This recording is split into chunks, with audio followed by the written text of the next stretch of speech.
Welcome to my stream. Do I have some content for you guys today?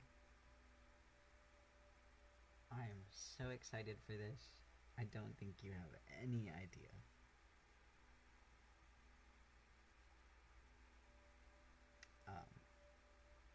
Yeah, so today we're going to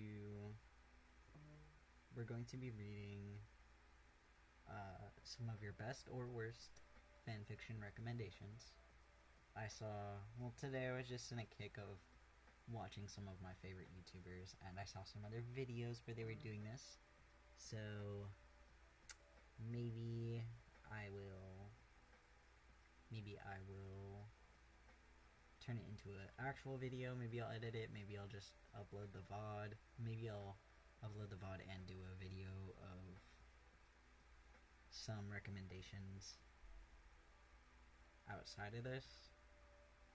Because some of y'all like playing around a little bit too much, and were recommending me very scary fanfiction that I'm like way too much of a wimp to read.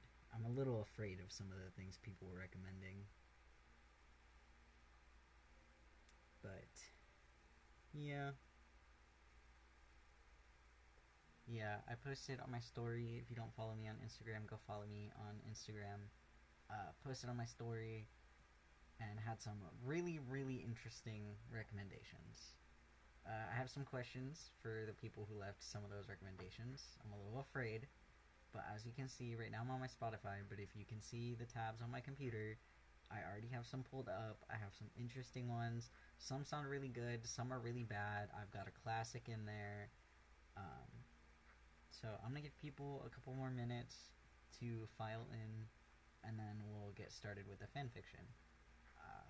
But just some life updates for the beginning of the video. Still not on ADHD meds, but that's okay. So this might be a chaotic video, but I think it adds to the ambiance of it all. So yeah, if you remember from my last stream, we talked about that. But yeah, just still rocking. So that's been cool. I actually slept, so I should be a little more coherent than last stream as well, which is exciting, I guess. Yeah, I don't know what else to say. How are you guys doing? To anyone watching?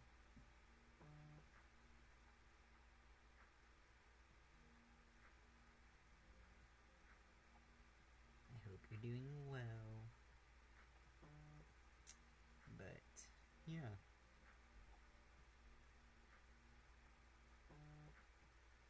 Oh my gosh. See, this is why I don't like group chats. I'm in so many different group chats, and like everyone just decided to blow them all up at this very moment. So, phone is going on do not disturb.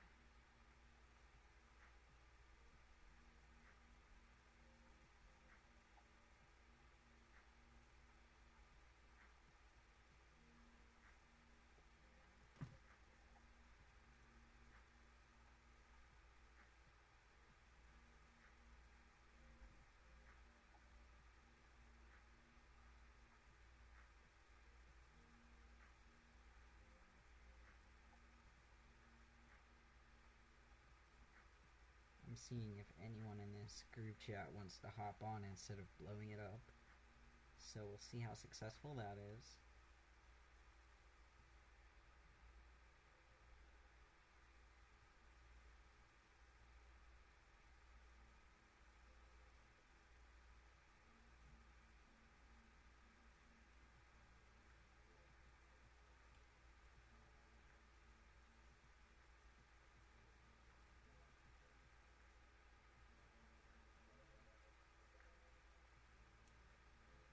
Yeah.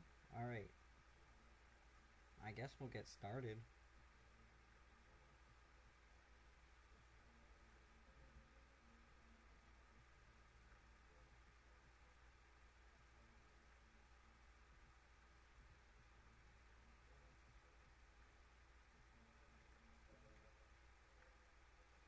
Oh shoot, someone called it.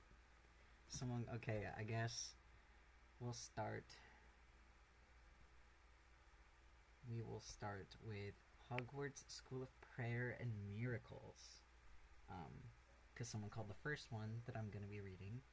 So we'll start with this. Welcome to your little audiobook. Super excited.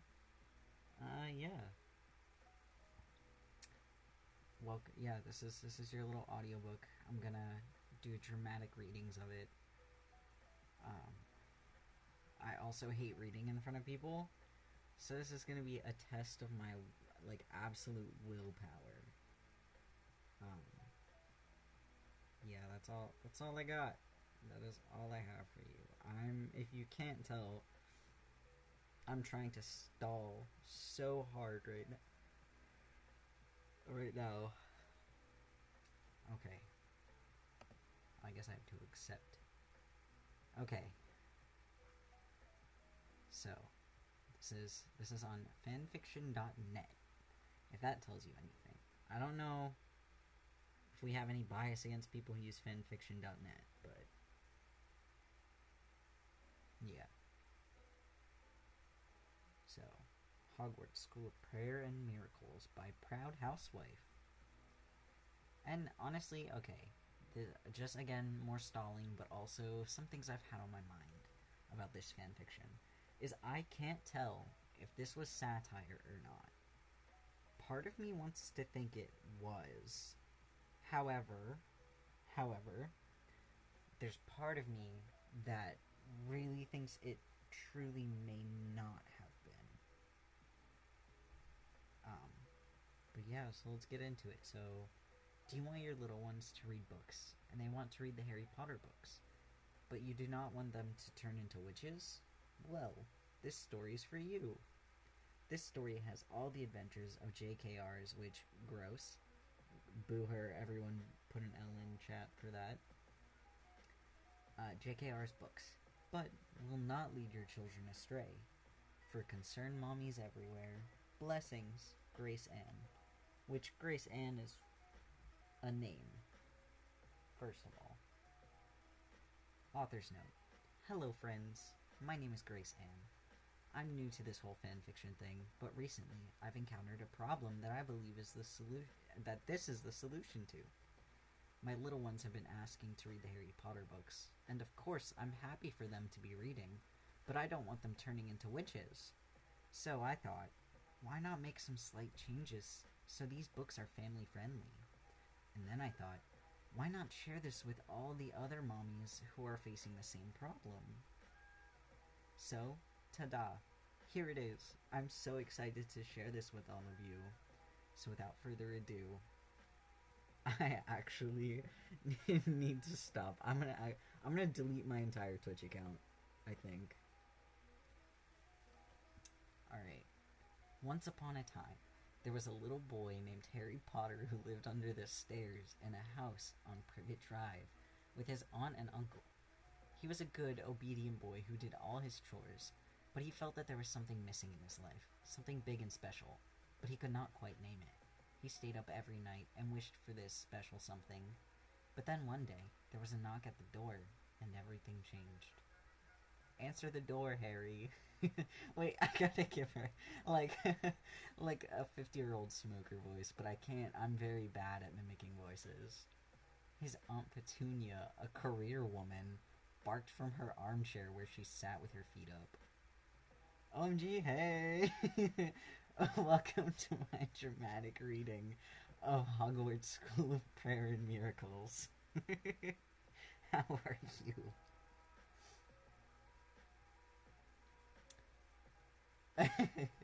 So, I have my lineup. I guess I'll explain my lineup since now I have a commenter. Oh, I'm doing great. Thank you. But now that I have chat going, so the first one's Hogwarts School of Prayer. Someone in one of my group chats called the second one.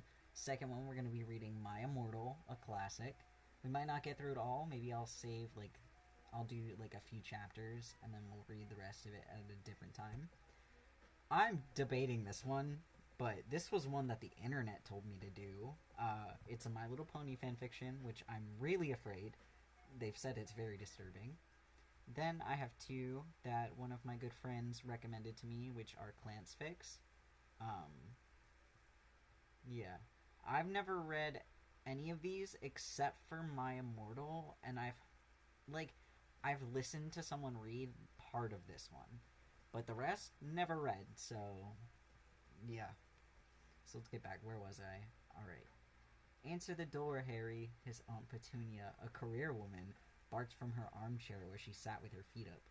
She had short, curly blonde hair and never wore any makeup. Uncle Vernon nodded sheepishly from the kitchen and put a tray of moist, chocolatey brownies in the oven. Bruh, I think Uncle Vernon might be a twink. He's a little twink-coated. Shouldn't you be doing that? Harry thought, but he was a very obedient young boy, so he answered the door right away. He turned the brass metal doorknob and pulled open the heavy wooden door. On the porch was standing a huge, muscular man with a big, manly beard. And he was dressed in a plaid red shirt, blue jeans, and sturdy leather boots. His chest was covered in a thick, unruly carpet of coarse brown hair. He wore a necklace that looked to Harry like a lowercase t. Just looking at Harry feel happy, peaceful somehow. But he couldn't say why. Okay, well, that made no sense, I think. Or I'm stupid, or both. But, yeah. So that was a little interesting. I think maybe the author of this fanfiction has a thing for, and I quote, huge muscular men with a big manly beard. Good morning, kiddo. The man greeted amiable. Hey, welcome to the reading. We're reading Hogwarts School of Prayer and Miracles. Harry I don't... Hold on, I'm skipping this. I don't have a mommy or daddy. Harry replied sadly and looked at his raggedy old shoes that were blue. Huh? Perhaps that was why he felt so lonely, he thought. Not for the first time. Okay. Maybe that was what he was missing, a mommy and a daddy. But no, that was not quite right. I am so sorry to hear that, Hagrid uttered empathetically. You can speak with my auntie and uncle, Harry retorted politely, and blinked his big blue childlike eyes. What? What do you want? Aunt Petunia peered out the door with her narrow, suspicious eyes. His blue orbs, for real. And she was wearing a baggy, unflattering pantsuit. Bro, we can't have girl bosses in this universe, I guess. Hello, neighbor. I was wondering if you have been saved. Hagrid exclaimed brightly and tipped his wide-brimmed straw cowboy hat. God forbid women do anything, but we have to have Cowboy Hagrid. Aunt Petunia laughed a gravelly laugh and leaned forward on her sturdy, practical boots. What? Saved? Don't tell me you're one of those Christians. Harry did not know what that word meant, but Hagrid's smile was the most peaceful smile he had ever seen. It made Harry feel warm and happy inside, just seeing the glowing, radiant grin on the kind, friendly stranger's face. He wondered why Aunt Petunia and Uncle Vernon did not smile like that. Yes, I am, Hagrid replied kindly. Are you? Huh? Bruh. Aunt Petunia laughed again and stuck her... what close. No, actually, I'm afraid of him. Aunt Petunia laughed again and stuck her pointy, sharp nose up in the air. We are too smart for that. Haven't you read Dawkins? God is dead. Dawkins proved that. Would you like to educate us? Would you like us to educate you on the Dawkins? Bro then says, what is a Christian? Harry queried innocently, and scuffed his shoe on the shaggy yellow carpet, which had not been vacuumed in quite some time. So we have a housewife twink, but the carpet cannot be vacuumed. Make it make sense.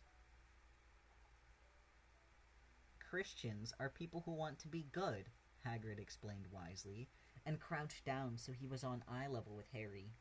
We want to go to heaven after we die. Do you know what heaven is, Harry? Okay, yeah, maybe atheists don't vacuum. Do they know what vacuums are? Maybe a vacuum is actually God. Maybe that's why they don't vacuum. Christians are people who want to be good, Hagrid explained wisely and crouched down so he was on eye level with Harry. We want to go to heaven after we die. Do you know what heaven is, Harry? Harry shook his head, and his big eyes were wide and curious. Heaven is a beautiful place where we can be with God. Vacuums don't actually exist. Aunt Petunia smacked her hands over Harry's young ears, and her voice was sickly sweet when she said, "Thank you very much for your concern, sir, but he does not need your religion. He has science and socialism and birthdays." What? What the fuck does a birthday have to do with this? Haven't you heard of evolution? I have a very good textbook on evolution that I could give you on it if you would like to learn things. Hagrid laughed wisely. How do you laugh wisely? Number 1. Evolution is a fairy tale. You don't really believe that, do you? Yes, I do, Aunt Petunia screeched. I'm not going to yell because I feel bad for my roommates already. Well, then prove it. Aunt Petunia could only stare at him, and her big mouth hung open dumbly. What? Here, she thought she was so educated, and always demanded that Christians prove why they believed in. What they believed in, but she couldn't even prove her own religion.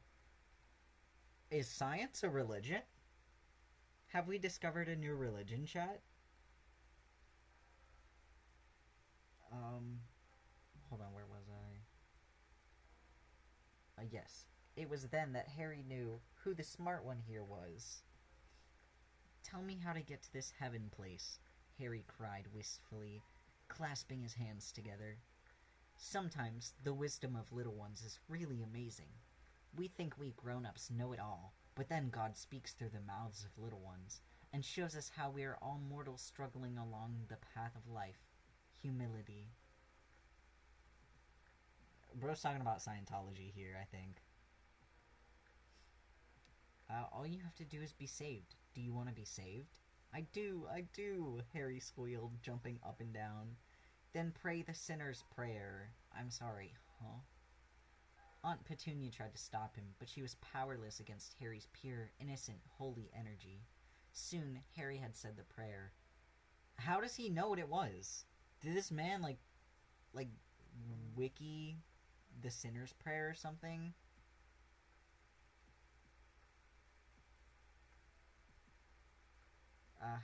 Soon Harry had said the prayer. Hagrid beamed happily. He used message. He used message on Harry. Rolled a nat 20 on it. No, truly. Here, I'll move so I can see chat a little better. Alright. You're a Christian now, Harry, Hagrid cried proudly. Harry smiled, but then interrogated. But how do I be a Christian? I don't know how. Hagrid grinned widely. There's only one place to learn that. Hogwarts School of Prayer and Miracles. Author's note. So, what do you all think? I may not be a professional writer, but I think I'm being given the talent to pull this off in service of a greater mission. Blessings, Grace Ann. I'm gonna change my name to Grace Ann. Alright, chapter 2. I think we'll read chapter 2, and then we'll move on to maybe Cupcakes. I really want to save My Immortal, but I kind of know. We'll do My Immortal after this. It's a nice segue, and then we'll move on to My Little Pony, and then I have some Clance fanfictions lined up. Ooh, that is a good theory. So chat says, I wonder if this story addresses Harry literally being directly linked to snakes. I think that's a good theory. I think there's something to that. Alright, so here's another author's note. Author's note. Hello, friends. Oh, okay. Maybe I don't like that there. Oh.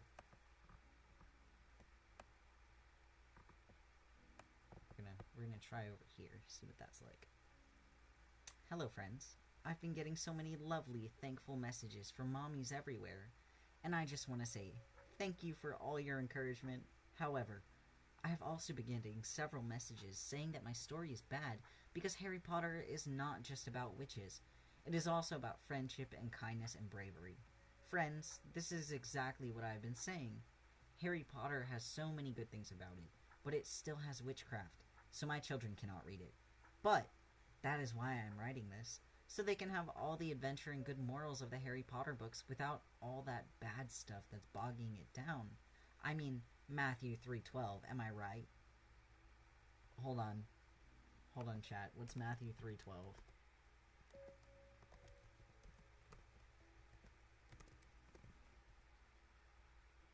Alright, Matthew 3:12. He comes with a winnowing fork in his hands. What does that mean? To sift what is worthless from what is pure. Hello? What does it mean? Christians, tell me. It's not quite clear, really. Oh, so I'm just dumb, actually. Ah, yes. The Messiah will clear the world, and those that are worthy would be brought to his barn, while those that were unworthy will burn in unquenchable fire. Okay, so she thinks she's the Messiah. That's what I'm getting from this. Cool. Alright. Let's see what Messiah hold on. Shoot. Alright, let's see what Messiah Grace Ann has to say. So, Hogwarts, School of Prayer and Miracles? Harry queried, and clasped his hands. Just at hearing that name, he felt such a sense of inner peace. He wanted to have more of that peace, and he wanted to learn how to be a good Christian. He was starting to think that peace and being a good Christian were in fact the exact same thing. I want to go there. Hagrid beamed widely. He had been praying so hard to save a soul today, and he was so happy to have saved the soul of such a sweet, earnest little one. The poor boy, being raised by two parents who were not Christian, and who both went to work and left him with a babysitter all day long. It was a good thing Hagrid had gotten there in time. 5 years down the road, Harry might have been a fornicating, drug-addicted evolutionist. Huh? I'm sorry. What? Where did that come from? First of all, stay with me here. Also, huh? In it. So, what I'm getting here is she's writing this for her children. However, we're gonna let them know what a fornicating, drug-addicted evolutionist is. Because that's okay for them to know. But God forbid, a silly little wizard does some silly little magic. Come to think of it, isn't God, if not, just a silly little wizard? Okay, that was my question at the beginning of the stream. I really need to know if this is a troll or not, and part of me thinks it is, but there's another part of me that just I really don't know if it is or not. Because some of these people are acting really wild. Alright, okay. So, where are we? Okay.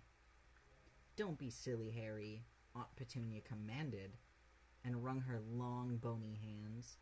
Huh? Oh, okay. I'll have to look into it. Come back inside. I will read to you about evolution from the Dawkins. You do not need that silly religion. Harry scrunched up his innocent little face and thought very hard. Aunt Petunia and Uncle Vernon were as close to parents as he had, and this was the only home he knew. Could he really leave? But he was saved now. He had prayed the sinner's prayer. He could not stay here anymore with what he knew now, Suddenly, he knew what he had to do. "No, Aunt Petunia," he uttered calmly with childlike wisdom. Childlike wisdom, following that up with, "Evolution is not real, and I am going to Hogwarts."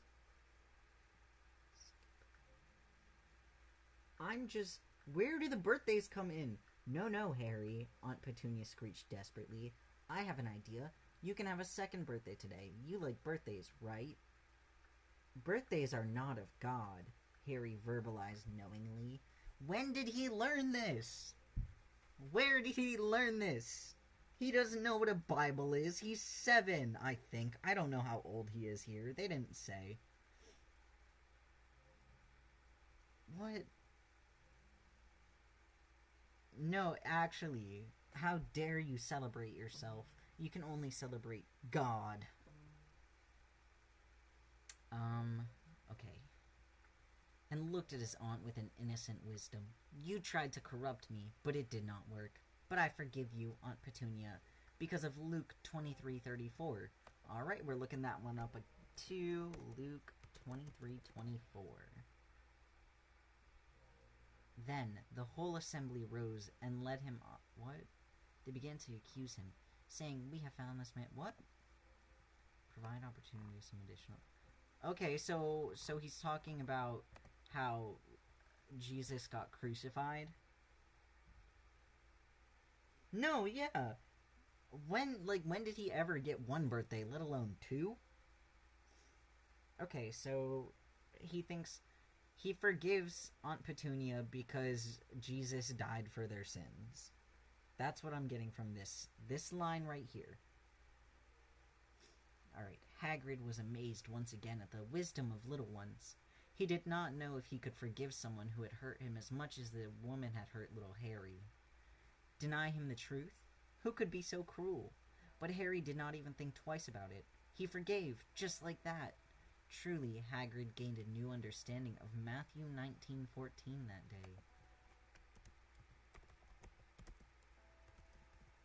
Yup. Jesus said, "Let the little children come to me, and do not hinder them, for the kingdom of heaven belongs to such as these." I see. No, I'm literally saying, how does he know these verses?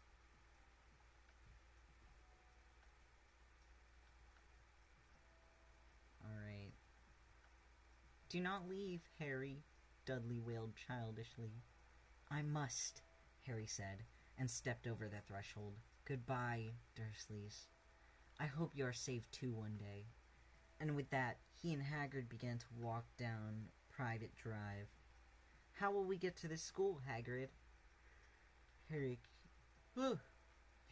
queried curiously. "We will pray," Hagrid retorted knowledgeably. "How do we do that?" "Please stop with the descriptors," Harry solicited inquisitively. "Watch," Hagrid said, and then got down on his knees on the road. He motioned for Harry to get down on his knees too. I hope they get hit by a car, actually. Hagrid raised his hands to the heavens and cried out in a deep, thunderous voice, "Dear Lord, take us to Hogwarts." Harry felt himself being whisked away, and in a moment he was sitting in the cool, damp grass outside a humongous, beautiful castle. He looked in awe at the tall towers and the gray stones. What a beautiful place! A tall, thin man with a long, pointed beard and big, wire spectacles stood in front of Harry. He was wearing a brown tweed suit and a nice matching hat. His shoes were made of leather and polished until they shone. He had a smile much like Hagrid's smile, so peaceful, Harry just knew he could trust him. A lovely, kind young woman with flowing blonde hair and a pleasant, heart-shaped face stood beside this holy man. "Hello there, little one." The man greeted amicably. "I am the Reverend Albus Dumbledore, and this is my wife, Minerva. Welcome to Hogwarts School of Prayer and Miracles. Author's note, blessings!" OMG, this chapter has me feeling #blessed. I am just so #blessed after this that I think we need to read some My Immortal, because I think I cannot end this night feeling #blessed. That is too holy of me. I am but a heathen, and I must fall to my heathen ways. The last chapter of My Immortal or the last chapter of Hogwarts School of Prayer?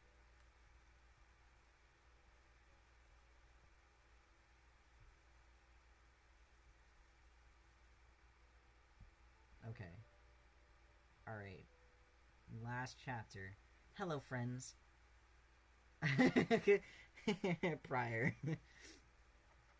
I have some news, and I know that it might be disappointing to the mommies out there. My husband and I had a very long talk last night, and he doesn't think that posting my writing online and going to classes is a good idea for our family. It was a hard decision for me to accept, but he does know best. I want to thank all of the many righteous believers who have supported me in this little mission of mine, and I hope that this last chapter ties up the loose ends as best as one chapter can. Harry gasped, and Dean Thomas gasped too, and Hermione burst into tears as Voldemort ambled through the parking lot. What? The enormous crowd of righteous students were nervous, but they still stood boldly in the face of such horrifying evil. Dumbledore stood in front of them protectively and manfully. What the fuck does manfully mean? Hate that. Harry looked up at the depraved man walking toward them, and he thought of all the lies that he must have been told by evolutionists and feminists. No! When you're full of man, that sounds gay. I don't think that belongs in this book.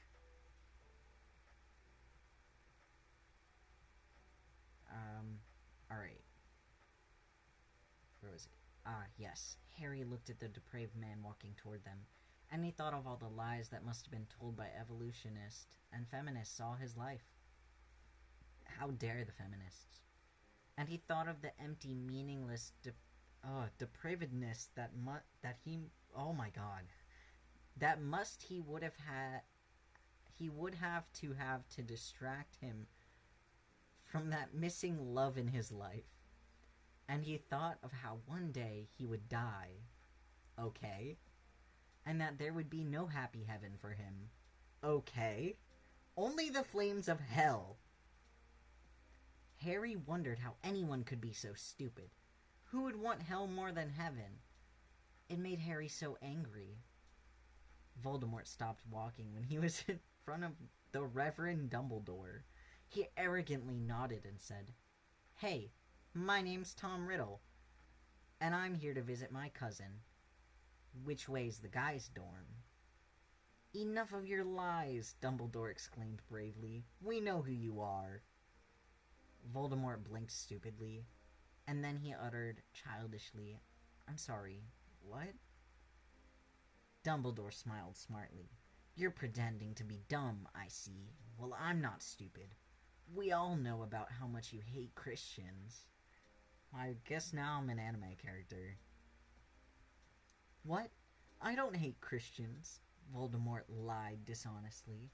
"What are you even talking about?" "You're still pretending to be dumb," the Reverend pointed out truthfully. "We know all about your plot to illegalize Christianity, Voldemort." Voldemort blinked stupidly again and questioned evilly. "Wait, this is about my Reddit account?" Hogwarts has Reddit!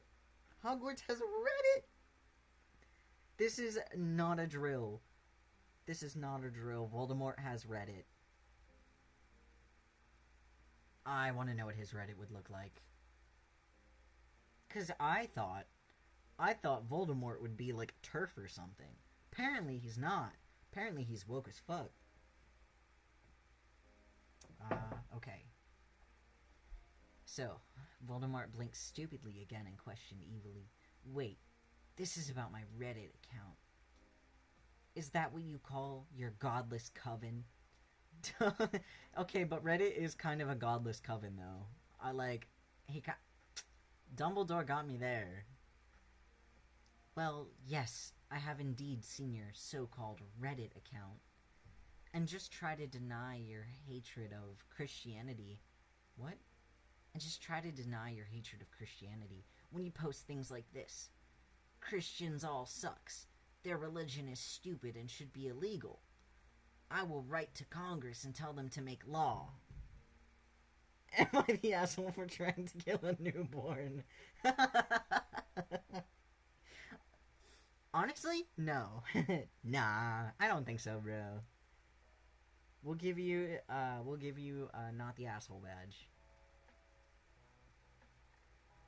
Harry Potter laughed intelligently, because Voldemort did not even understand proper spelling and grammar. That was a joke, Voldemort retorted unintelligently. That whole account is a joke. I mean, Voldemort, the righteous skeptic? He laughed with the nervousness of one who knows he is damned. Of course you're not supposed to take it seriously. Do you think that religion is a laughing matter, young man? Dumbledore demanded righteously. Well, it is not. What sort of joke is trying to outlaw religion? Of course I don't actually want to outlaw religion, Voldemort uttered deceptively. That would be ridiculous. I just got annoyed by the ridiculous straw man some Christians have made out of atheism. So, whenever I see someone ranting about how depraved and evil we non-believers are, I reply with something like that. You know, taking that stereotype to an extreme to point out how ridiculous it is. Also, a small but vocal minority of atheists exists that stereotypes and mocks anyone who disagrees with them. They can be just as hateful as people think we all are, and that does real damage. They bug me as much as the strawman arguments do, and they give those arguments credibility. So, I do the same thing to them, replying with an extreme version of what they said to highlight the absurdity of it. So, you're making fun of atheism? Dumbledore interrogated shrewdly. No, I am an atheist, Voldemort explained sinfully. I'm just as I thought, Dumbledore surmised wisely, and he smiled holily in satisfaction that the Lord had worked through him. We have been preparing for this day, and we've been preparing for it for a long time. Students! The holy little one stood at attention. What kind of cracked out army is this? Convert him! Dumbledore commanded bravely.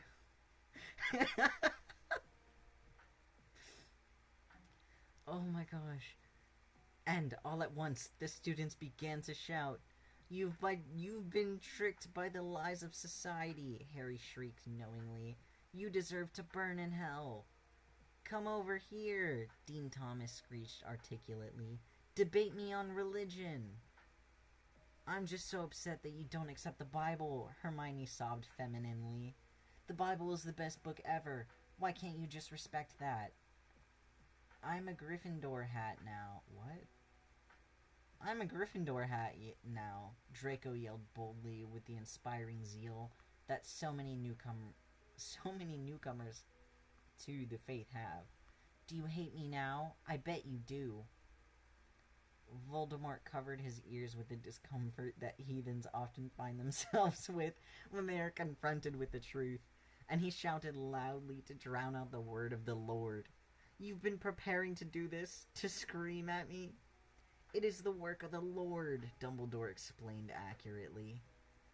Aren't there better ways to spend your time than preaching to a bored idiot who makes fun of people on the internet? Voldemort questioned hedonistically. Your lord seemed to be pretty concerned about helping the people around him. Is that not his work anymore? How can we focus on helping people when there are people like you trying to destroy us? Dumbledore countered astutely. What the fuck is this chapter, actually? I told you before, that Reddit account is a joke, Voldemort whined pathetically, but the Reverend shook his head. I thought that might be so at first, the Reverend commented fairly, but it was just too realistic. How is it realistic? Voldemort inquired uninformedly. It wasn't even subtle. I waxed poetic about the sexiness of neckbeards and said that Christopher Hitchens has superpowers. It was supposed to be funny. How could you take it seriously? Dumbledore scoffed, and he replied faithfully, like it or not, your little joke is what most atheists today are like. So, my Reddit account solidified your conception of atheists as a bunch of anti-Christian bigot. Huh? Anti-Christian bigots who are just angry at God, Voldemort solicited stupidly, and then he sighed. Okay, you know what? This has gone too far. I'm sure that most people can tell that I'm not being serious, but if I'm contributing to misinformation and stereotypes, I don't feel comfortable continuing this. Voldemort pulled an iPhone out of his pocket and he began to type on it. After a few minutes, he showed the screen to Dumbledore. What? I see. What the fuck? See this? I just made a post. I am a troll. It is the last post I will make on that account. Are you happy? Dumbledore virtuously ignored the heretic, and he turned to the little ones standing behind his protection. Students of Hogwarts, this fool will not listen to reason. Let's save this heathen's soul. All the little ones got down on their knees, and they raised their hands to the sky, and they screamed to the heavens, in the voices of those who knew they were doing great work. Lord, please make Voldemort a Gryffindor hat. Voldemort sighed wickedly, and he shook his head godlessly, and then he walked away depravedly. But even as the fornicating, drug-addicted evolutionist disappeared into the distance, the righteous little ones continued to pray. They knew that, if they screamed loud enough, they could change the world. Should I write a chat? Should I write a review for the chapter?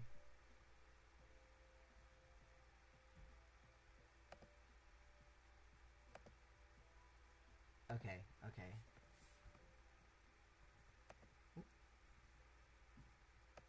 Bruh, you can see all my presets. That's crazy. We got a... Hello? Where are these coming from? Okay, that was D&D. 10 out of 10. Okay, hold on. Should I put, the name is Godless Heathen, now converted. Oh, I can only do, okay, Godless Heathen. Or converted. Converted. Oh. We'll make it one word. Converted Heathen. 10 out of 10. Changed my life.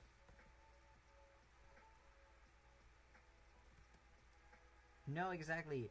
I am untransed. No, not untrained. Untransed. I'm untransed. Straight. And... Shoot, I'm untrans, straight, and holy. Holy. I love God. 3 exclamation points for God. Alright, should I write anything else?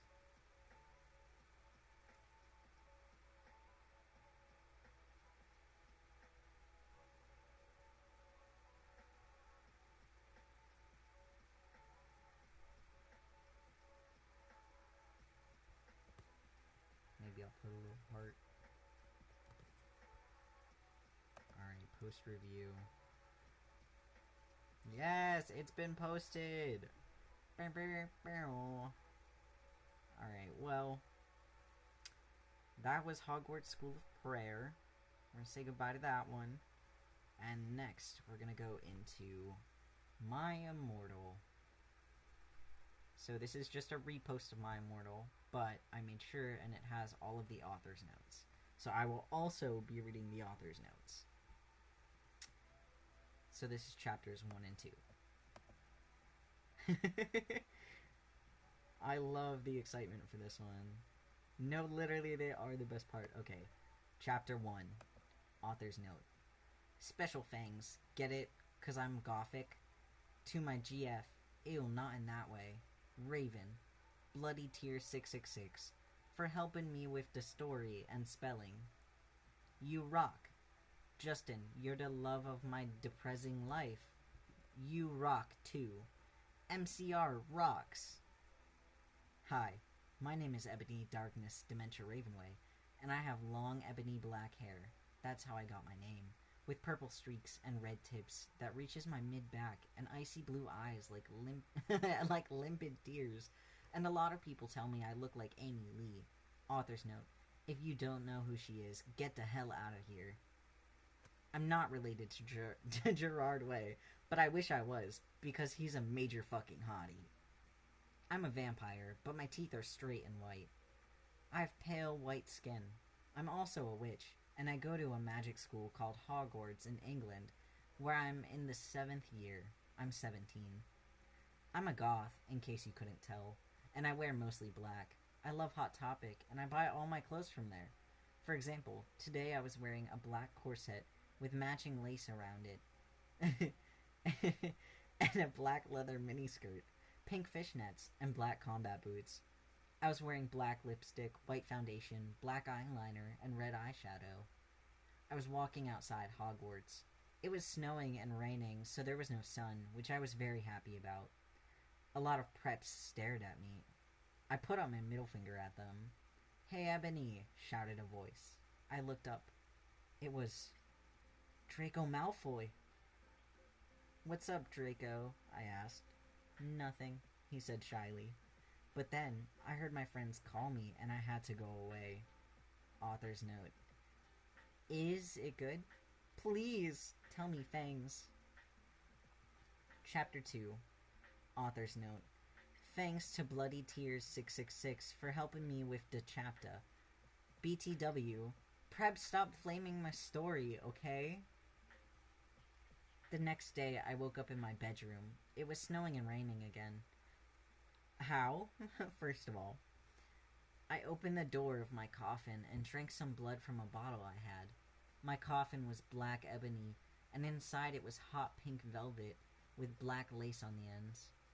I got out of my coffin and took of my giant MCR t-shirt, which I used for pajamas. Instead, I put on a black leather dress, a pentagram necklace, combat boots, and black fishnets on. I put on 4 pairs of earrings in my pierced ears, and put my hair in a kind of messy bun. My friend Willow, author's note, Raven, this is you, woke up then and grinned at me. She flipped her long waist-length raven black hair with pink streaks and opened her forest green eyes. She put on her Marilyn Manson t-shirt with a black mini, fishnets, and pointy high-heel boots. We put on our makeup, black lipstick, white foundation, and black eyeliner. OMFG, I saw you talking to Draco Malfoy yesterday, she said excitedly. Yeah, so? I said, blushing. Do you like Draco? She asked as we went out of the Slytherin common room and into the Great Hall. No, I so fucking don't, I shouted. Yeah, right, she exclaimed. Just then, Draco walked up to me. Hi, he said. Hi, I replied flirtily. Guess what? He said. What? I asked. Well, Good Charlotte are having a concert in Hogsmeade, he told me. Oh my fucking god! I screamed. I love GC. They're my favorite band besides MCR. Well, do you want to go with me? He asked. I gasped. The silence is all we need. Silence is all we need. Alright, this is chapters 3 and 4. Chapter 3. Author's note. Stop flaming the story, preps, okay? Otherwise, thanks to the Gothic people for the good reviews. Thanks again, Raven. Oh yeah, BTW, I don't own this or the lyrics for Good Charlotte. Oh, I forgot about this. Hold on. Good Charlotte. However you would say that. On the night of the concert, I put on my black lace-up boots with high heels. Underneath them were ripped red fishnets. Then I put on a black leather mini dress with all this corset stuff on the back and front. Please make an Ebony cosplay. I would love that. Anobi. Oh yeah. Oh yeah. Anobi. I forget she says that. Oh my goodness. I have to keep an eye out for that. Okay. They are so specific. It'll make for the perfect cosplay. You literally have it set for you. You could do multiple. Alright, I put on matching fishnets on my arms. I straightened my hair and made it look all spiky. I felt a little depressed. Nope, okay. Felt a little depressed then, so we're not going to talk about that. I read a depressing book while I waited for it to stop bleeding, and I listened to some GC. I painted my nails black and put on tons of black eyeliner. Then I put on some black lipstick. I didn't put on foundation because I was pale anyway. I drank some human blood, so I was ready to go to the concert. I went outside. Cool. Okay, end of story. Draco was waiting there in front of his flying car. He was wearing a simple plan t-shirt. They would play at the show, too. Baggy black skater pants, black nail polish, and a little eyeliner. Author's note. A lot faux cool boys were it, okay? Hi, Draco. I said, wait, what? Hold on. Fellows, is it gay to wear eyeliner? I don't think so. I don't think so. Alright, okay, hold on. Let's reread this in the accurate tone. Hi, Draco, I said in a depressed voice. What? Hi, Ebony, he said back. We walked into his flying black Mercedes-Benz. The license plate said 666, and flew to the place with the concert. On the way, we listened excitedly to Good Charlotte and Marilyn Manson. We both smoked cigarettes and drugs. Fellas, is it gay to smoke drugs?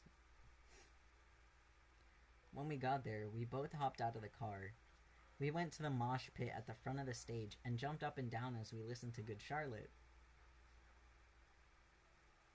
Oh my gosh, hello, welcome. Hello. We are reading My Immortal right now. I'm afraid of what was just recommended.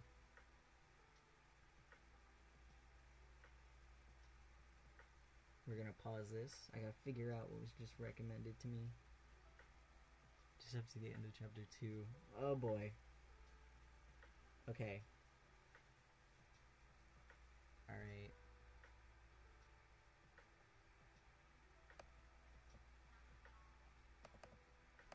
Oh, it's not letting me. Hold on. We gotta do this the old-fashioned way.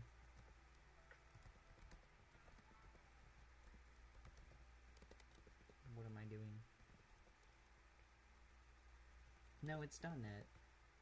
I'm still thinking of AO3.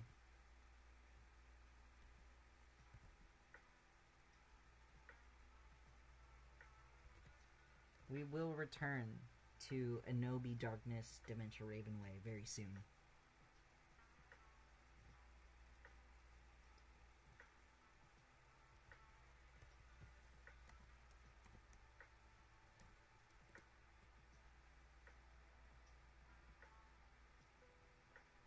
Hopefully this loads. What's it called? Because I might just have to search it up.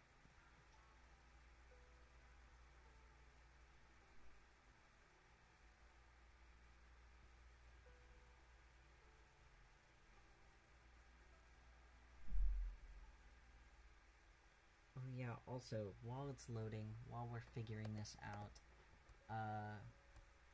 definitely follow my Twitch. That way you're kept into the loop about when I'm streaming, because I might do this again, I might not. The world may never know. Yeah. That link is taking me nowhere.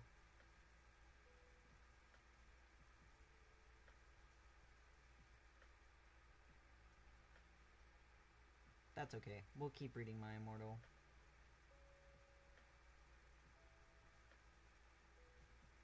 Alright, let's get back to it. Where were we? Ah, there we were. Hi, Ebony, he said back. We walked into his flying black Mercedes-Benz. The license plate said 666, and flew to the place with the concert. On the way, we listened excitedly to Good Charlotte and Marilyn Manson. We both smoked cigarettes and drugs. When we got there, we both hopped out of the car. We went to the mosh pit at the front of the stage and jumped up and down as we listened to Good Charlotte. You come in cold, you're covered in blood. They're all so happy you've arrived. The doctor cuts your cord, hands you to your mom. She sets you free into this life, sang Joel. I don't own the lyrics to that song. Joel is so fucking hot, I said to Draco, pointing to him as he sung, filling the club with his amazing voice. Suddenly, Draco looked sad. What's wrong? I asked as we moshed to the music. Then I caught on. Hey, it's okay. I don't like him better than you, I said. Really? asked Draco sensitively, and he put his arm around me all protective. Here is another example of twink energy. Really? I said. Besides, I don't even know Joel, and he's going out with Hillary fucking Duff. I fucking hate that little bitch. I said disgustedly, thinking of her ugly blonde face. Dang. What did Hillary Duff do, man?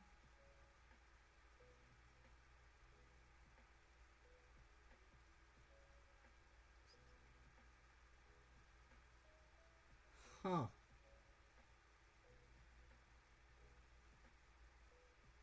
Alright, hold on. Let's see if we can find it.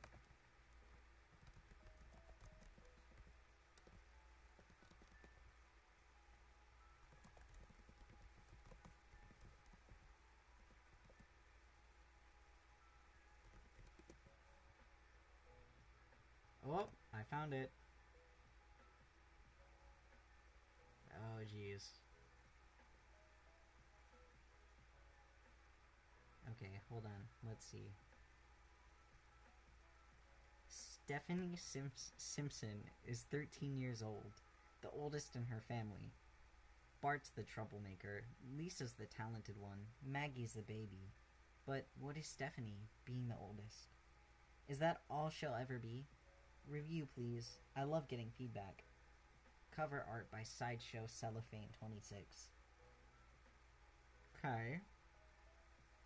Hi, this is an introduction to my newest story about The Simpsons with another daughter. This is the prologue, and it'll probably be longer than all my chapters, but bear with me, please. This is in third person, but the other chapters will be from my character's POV. Read and review. Disclaimer, I do not own The Simpsons. All I own is a picture of me from Universal Studios with Lisa and 10 seasons worth of DVDs. All rights go to macro. However, I do own Stephanie. Oh, this is gonna be ridiculous. In an alternate life of America, there's a small town called Springfield on the East Coast in Connecticut. Many strange characters live there. It's almost like a town out of a popular sitcom or cartoon. But the strangeness of the citizens balances with the normality in their personalities. And on one side of town, there lives a family of 6. Homer Simpson met the perfect girl in his senior year of high school. Okay, yep, accepted a different date to the prom, but realized the same night that she could have gone with Homer. On one date, life turned different. Marge was 20 years old, but when she found out she was pregnant with her first child, it was the early 80s, and it was expected of couples to have their children in wedlock. Neither family had much money, but the wedding was still a very pretty occasion. However, when discussing names for their first child, found to be a girl, Homer objected to most of the names Marge suggested, Finally, she sighed and said, "Fine. What names have you thought of?" "Well, none," Homer admitted. "Well, what about Jessica?" "Marge, it sounds like she can't be tied down," Homer complained. What if she can?" "Stephanie, then," Marge snapped, annoyed. Homer thought it over. Finally, he said, "Okay." Stephanie Taylor Simpson joined the world 5 months after her name was chosen. On July on July the 5th, early in the morning. That's going in the calendar. That is going in the calendar. We will, in fact, be celebrating Stephanie Taylor Simpson's birthday on July 5th, early in the morning, while a few fireworks still lit up the darkened sky. We will be celebrating that birthday. By the time Stephanie was 1 year old, she had short brown hair and a... Yes! Yup, we're gonna have an unholy birthday party. You already know. Because what? Say it with me. We're atheists. We are drug addicted atheists. Alright. And her halo around her head, the same color as Homer. Her eyes had changed from their baby blue when she was born to a dark green. Her first word was America, soon followed by Mama. Fellas, was your first word America? If it wasn't, skill issue. She was the only child of Homer and Marge, and she made the most of it during her young years. They weren't the best parents in the world, but they weren't too bad. Marge was a fair and strict mom to Stephanie, and the young girl knew her limits as well. However, Homer was a lot easier to persuade. One day, when Stephanie was home from preschool when she was 2, she said to Marge, "Mama, Rachel from preschool has the best board game ever, called Candyland. Can we get it today?" Bruh, I wish I was talking when I was 2 like that. Damn. "Not today, Stephanie," Marge said. "Maybe another time."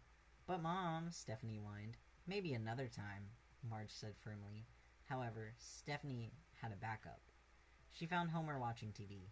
"Hey, Dad," she said sweetly, joining him on the couch. Right? That's literally what I'm saying. 2 is crazy. Homer didn't take his eyes off the TV. "Hey, Steph." His daughter switched off the TV. "Dad," she said sweetly, "can you buy me the game Candyland today?" Candyland," Homer murmured. "It sounds so sweet. We'll get it right now." And with that, Stephanie got exactly what she wanted, just by asking both parents. However, all that changed when she turned 3. She had known Marge was going to have another child. "You're going to have a new brother or sister to play with," Marge had told Stephanie. However, unlike most children, Stephanie knew that it meant she'd have divided attention from her family and immediately refused to talk about the baby. Dang. Right? Oh, shoot.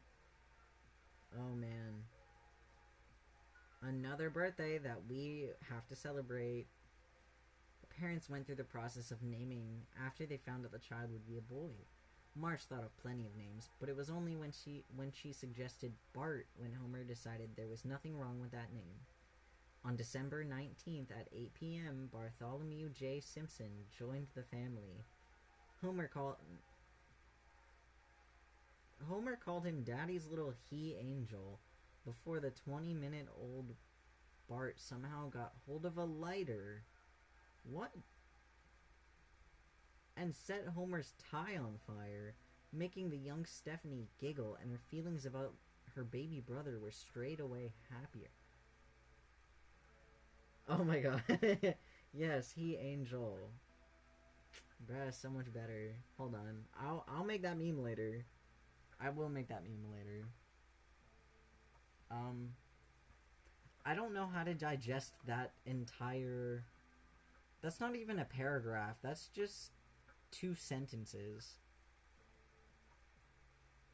So, he was 20 minutes old when he somehow got hold of a lighter And it wasn't just, like, he didn't just grab a lighter and then, like, it miraculously set the tie on fire. Bro had to, like, make a spark with that lighter. How did he... What? Okay, yeah, I don't know. Bart's first words were "Ay caramba," but were soon followed by Mom, Homer, and Steph. Yeah, literally born arsonist. He proved to be much more trouble than the young Stephanie had been, and Homer often lost patience with him. He had a misleading, innocent face with spiky blonde hair and big blue eyes. He was always scribbling over Stephanie's pictures from preschool, and then, later, her pictures from kindergarten. What? It was when Stephanie reached kindergarten when Marge not only got pregnant again, but they moved house. "Can I help name the baby?" 5-year-old Stephanie begged her mom. "Please?" "You can choose your new sister's middle name," Marge compromised. Stephanie thought for a moment. "Okay, her middle name can be Marie." Bruh, that's such a basic-ass middle name. Let's be more creative. Come on. I feel like everyone's mom, like everyone's mother, their middle name is Marie. Name me one white woman whose middle name is not Marie. Bart was less enthusiastic about the idea of having a little sister. He liked being the youngest and getting the most attention. He wanted to keep the crib himself. What? "Bart, from now on, the baby sleeps in the crib," Marge tried to explain when Stephanie was still in kindergarten. What? "I'm a baby," Bart whined. "Come on, Marge," Homer said, trying to use reverse psychology. "Let's leave the baby with his little crib." But Homer's patience waned, and he tried again to pull the 2-year-old off the crib. Bart grimly hung on. That evening, Stephanie came home with a picture. "Look, Mom," she said. Marge found her picture was a realistic picture of Bart holding a baby. But in the picture, Stephanie had tried to show that Bart actually liked the sister that was coming. He loved her as an older brother should.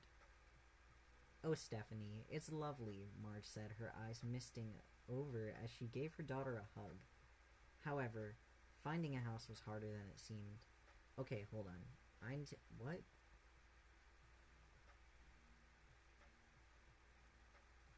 I need to know the tea. I need the drama."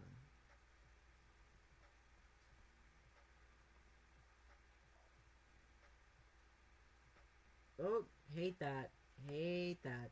Hate that so much.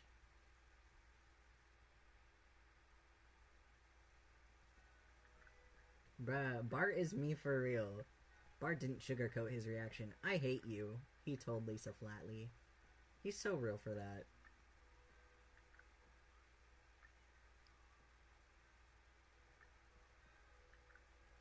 Oh shit.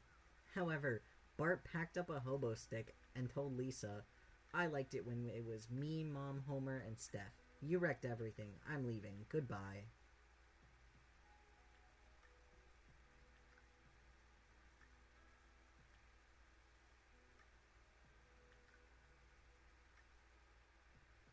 Dang.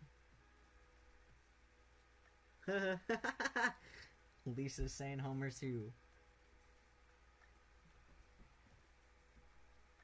Oh shoot.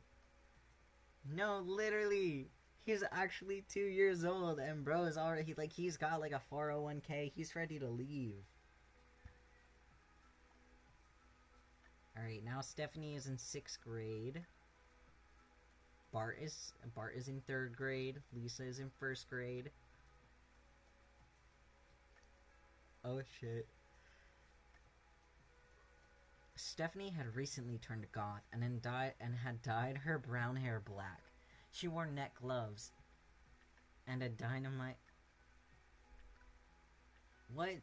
I don't know what that is. Headband everywhere.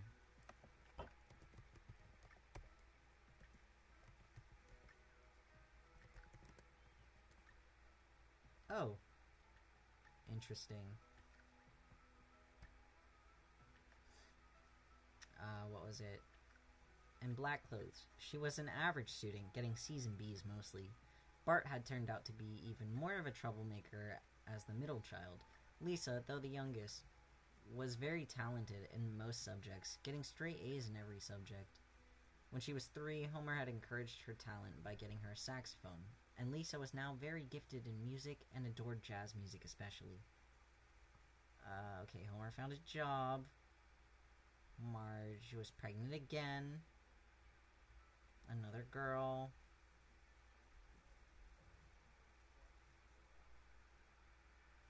Yup. She started... Dude, she hit the ground running.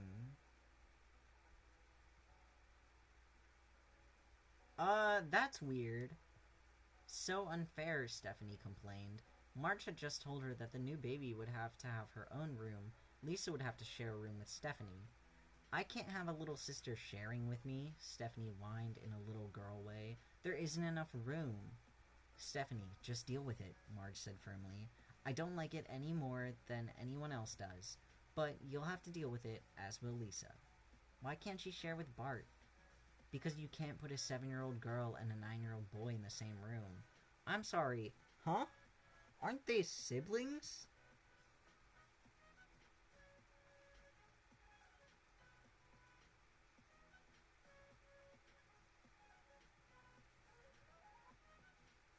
Oh my god. Oh no. Oh my god. Stephanie found like a diary entry or some shit. I wish I had a pony. I wish I were 18. I wish I had a dime for every kid who treats me mean. They tease me because I'm different from the rest. When I'm down so low, if I cheered up, I'd still be depressed. The saxophone's my best friend. She broke off and burst out laughing. I would be laughing too, honestly. Like, yeah. Yeah. No, Lisa was kind of asking for that. That's a kind of a dumb blues song too. Lisa's kind of cooked. Oh, let's add another birthday. What do you think? What do you think? January 2nd at 10 p.m. Yup. Oh, that was just the prologue? Oh, Jesus.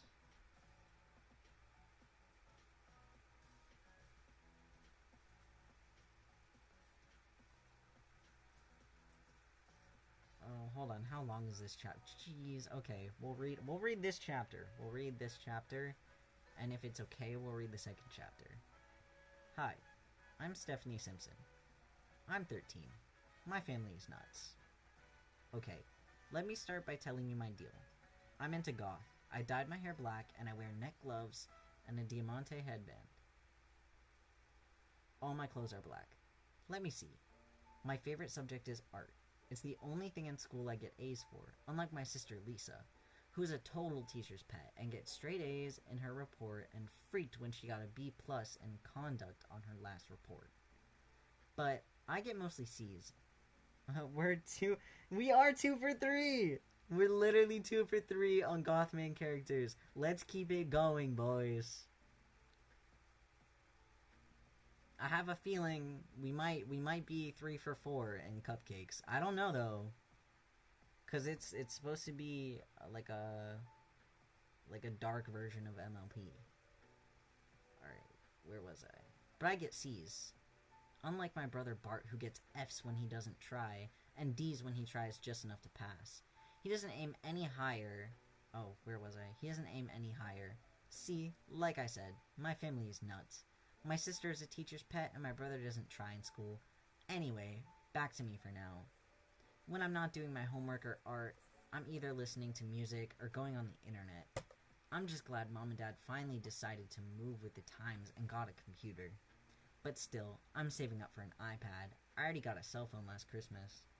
So yeah, that's me, now my family. I already said that I had a brother, Bart, he's 10. And a sister, Lisa, 8. I also have another sister, Maggie, who's 1. My parents are called Marge and Homer. Dad's kind of flaky, but I can pretty much get him to do whatever because of that. Mom's more grounded, but she's kind of overprotective, and she hates my style. You were always such a sweet girl when you were little, she sometimes says. You mean I was a predictable Mary Sue, and now I'm cool but moody? I always reply. I'm a teenager now, Mom. Deal with it. Right, skill issue. Skill issue. I think Stephanie has a point. I think she might have a point, guys. I share my room with Lisa. She doesn't understand my style either. You look so depressed, she once said. You're the one who says I'm the depressed one in the family. It's not depressing, I'd scoffed. Can't you see my headband? Little sister, you're unfamiliar with the Gothic styles. All I know is that it Oh! Oh, shit. All I know is that it looks like you're a suicide risk. That's crazy! Oh, really? Bart's the only one stupid enough to actually drive someone into... Nope, alright. That's insane.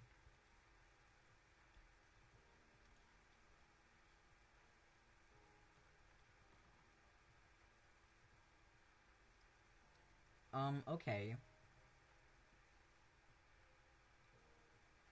Anyway, it was a Sunday morning when the story I'm going to tell began. We always go to church on Sundays, which I hate. Everyone except Mom hates it. Kids, come on, Mom called. Lisa and Bart ran out of their rooms. Lisa ran out of the room that was also mine, dressed in her clothes.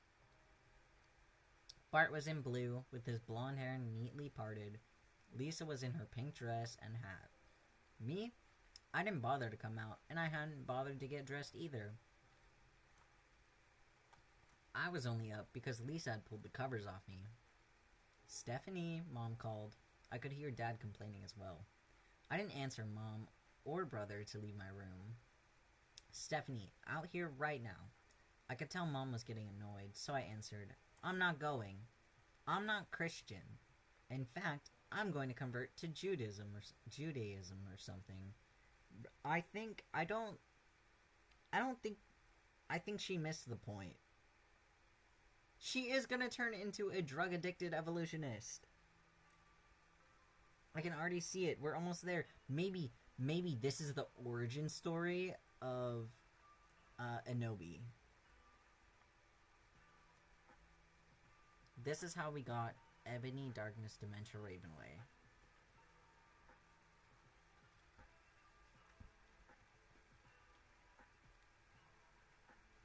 Simpsons and Harry Potter crossover? I think so. I think it's literally canon. Like, I think we're onto something. Alright, but Mom dragged me out of the house anyway, although she couldn't force me to change my black clothes. At least it was a small victory. But it wasn't a fun church. Reverend Lovejoy was as droning and as... You're speaking the truth. No, literally. Lovejoy was as droning and boring as usual, and I was nervous that my family was going to embarrass me, as they do. There was the time when Bart claimed that he had gotten the devil and got a man dressed in red with curly dark facial hair in a headlock. What? Or the time Dad actually said, damn it, when he hit his head. I stuck around after church to talk to my dragged along atheist friend Tasha. I hate all these little sermons and hymns, she sighed. I've told my mom a million times that I don't believe in it. At least your family is somewhat sane, I pointed out. My dad's a lazy, weird guy. My mom treats me like a little kid. My brother makes trouble for everyone whenever he can.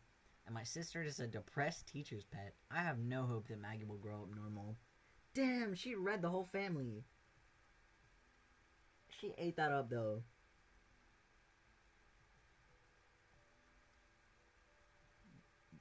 And all she had to say after that, well, see you at school, Tasha said as she walked off again with her family. I went to catch up with mine.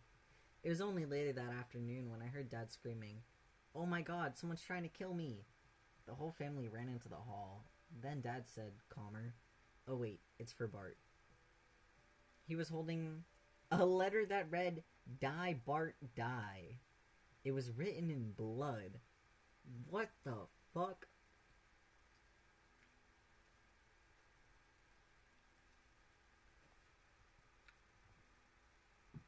What in the hell?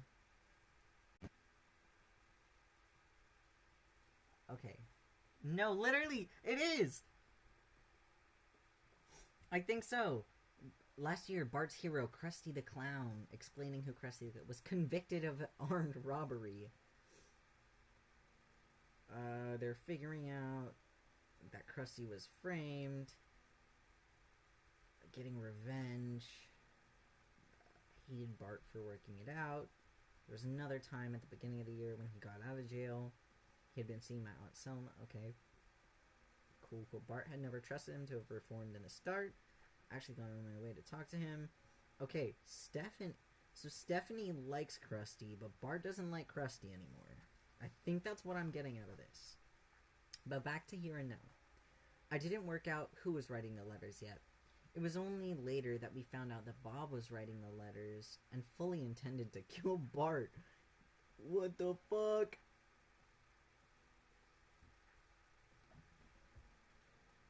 We had to look at the letters for that handwriting. After Die Bart Die, there were things like "You're dead Bart," "Death Bart Death," "Die Die," "Die Die Die," "Bart will die," "You're going to die," "Death Bart Death." And before, Bart got a letter saying, "I'm going to kill you." Dad wrote a letter too saying, "I kill you, scum." Bart had played one of his tricks on Dad again, tattooing him with "wide load." I wish I had never read that out loud, I think.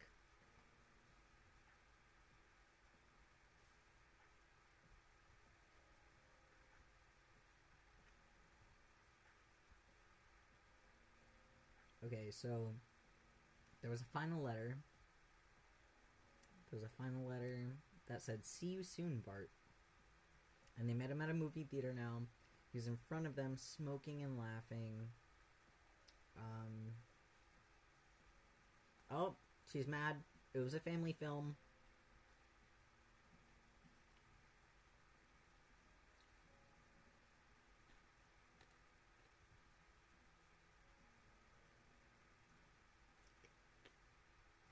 Oh, it's okay.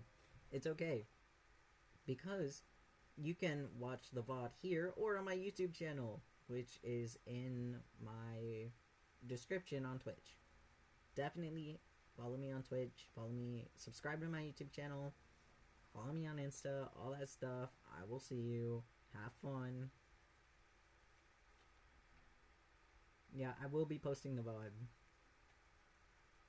But have fun. Bye-bye.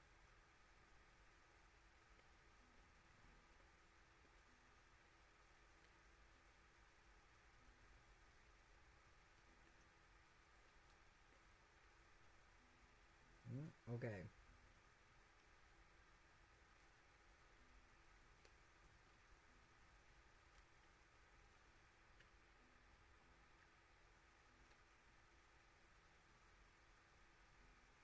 Oh, we just time skipped. Knock knock.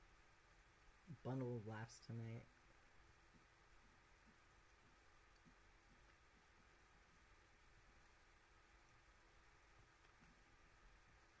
Like, bro actually got threatened with murder.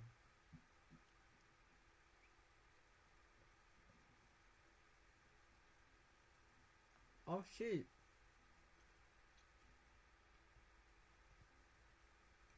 So they...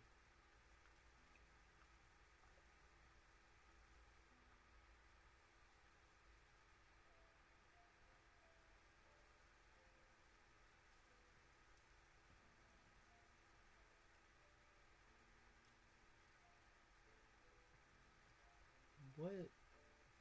Why did they... So they were literally relocated. Changed their names.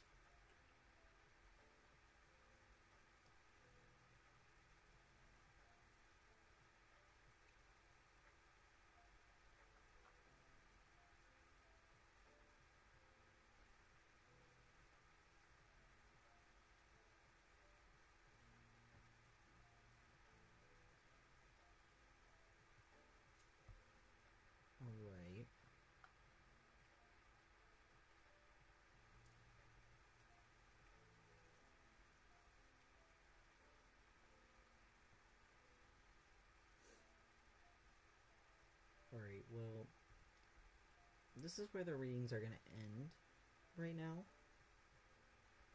I'm a little afraid of what the rest of this is. Okay, I was asleep like normal people are at 5 in the morning. Okay, yeah. I'm gonna stop this. It was interesting. I can't focus anymore. I think that might be a signal. However, had a lot of fun. Thank you, chat. Thank you, any new followers, any new chatters. This was great. And I will see you guys in my next stream. Bye-bye.